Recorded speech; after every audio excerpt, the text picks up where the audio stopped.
I'm going to show you how to take this image file and actually make it look good in a laser engraver, especially the ones that are at 40 watts.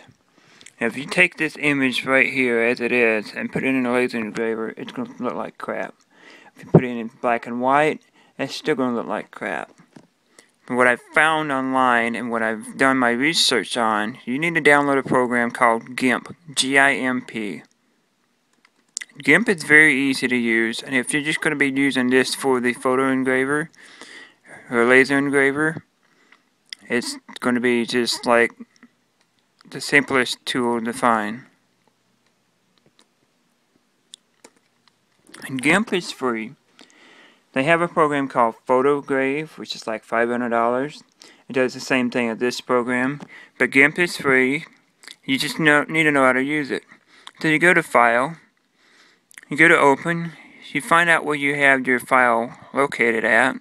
Normally, if you click on the left side of here, is your username. Mine is set up for blah. Mine's in Downloads.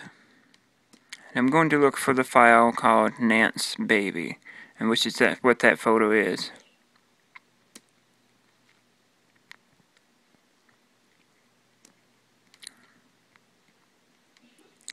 Tell it open. And Nance Baby is an embedded color profile. I'm just going to tell it keep. Okay, so you got your image here,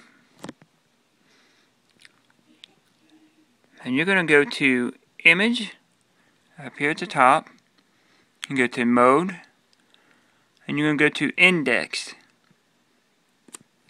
Now, what they call this is a photo filter, I guess you would say, that you want to do. It's called Use Black and White Palette, and this is called dithering. So you're going to use color dithering. So I chose use black and white 1-bit palette. I'm selecting the Floyd Steinberg normal for the dithering, and you're going to tell it convert. And this right here, when you burn that image into your laser engraver, if you can see, it's got all these little dots. This is the highest quality image that you can get out of your laser engraver, out of the 40-watt laser engraver. And that's how you do it. It's by using the dithering part. I will show you in a minute of an example of the dithering that I did. Also, once you got this file saved like this, you're going to have to take and tell it to export as, if you want to save it as a JPEG. Otherwise, if you tell it save, it's going to save it to the GIMP's format. So you can set it as whatever name you want, whatever extension you want, JPEG, bitmap, and you tell it export. And for this, it's quality is, I just leave everything like it is, tell it export, and it's done. It saved it onto the desktop. So now the photo is ready to engrave, and this will be the best quality that you'll have out of your 40-watt engraver.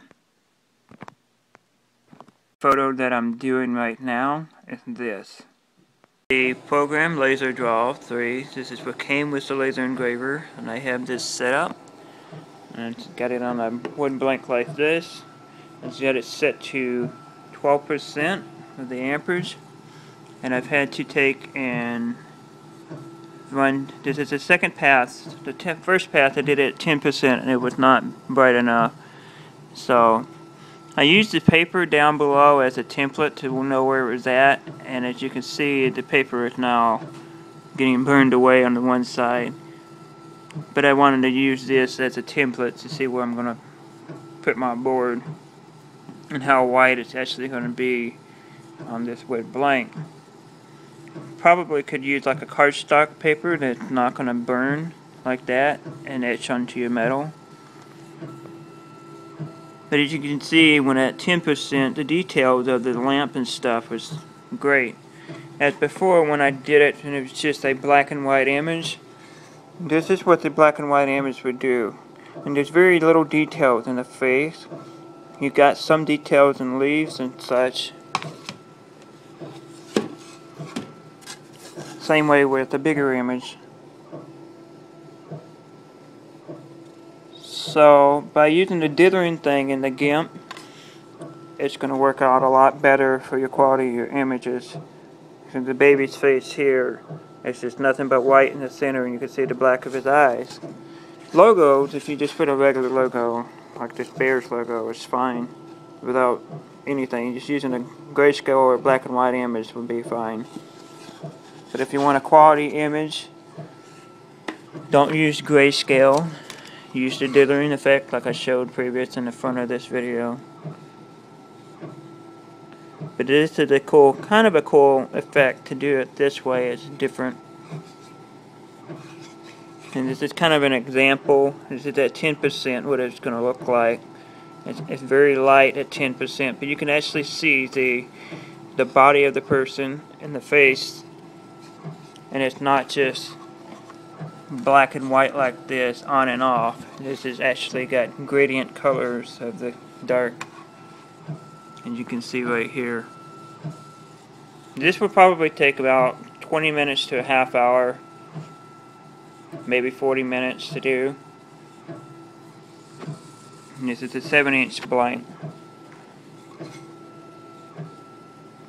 And this is what it looks like on the outcome. As you already seen what the grayscale does. This is what the grayscale does. This is just dirt on the board. But the grayscale is just more blotchy, whatever is the darkest area it burns first. So doing the dithering effect, D-I-T-H-E-R-I-N-G,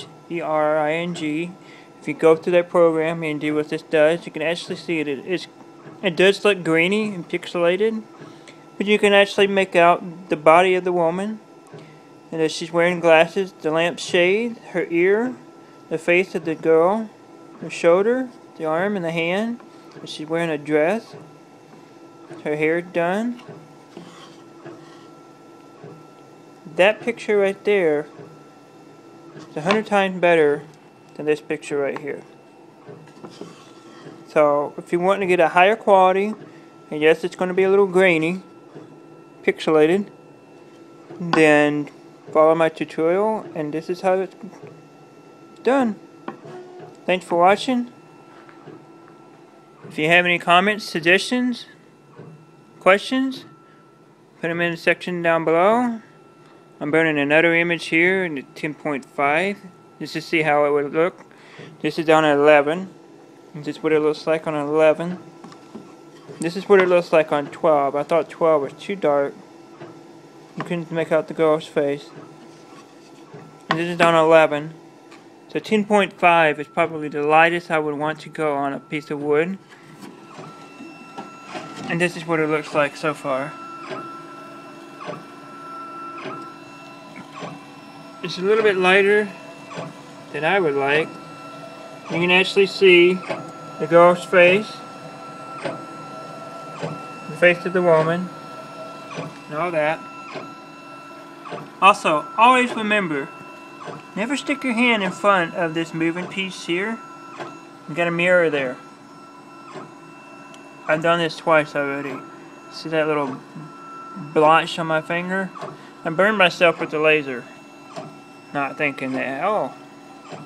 So yeah, the laser is going back and forth with that arm right there. It's reflecting down and it's burning the material. You can't see it, but as you see the smoke coming up, it's using the laser to burn that.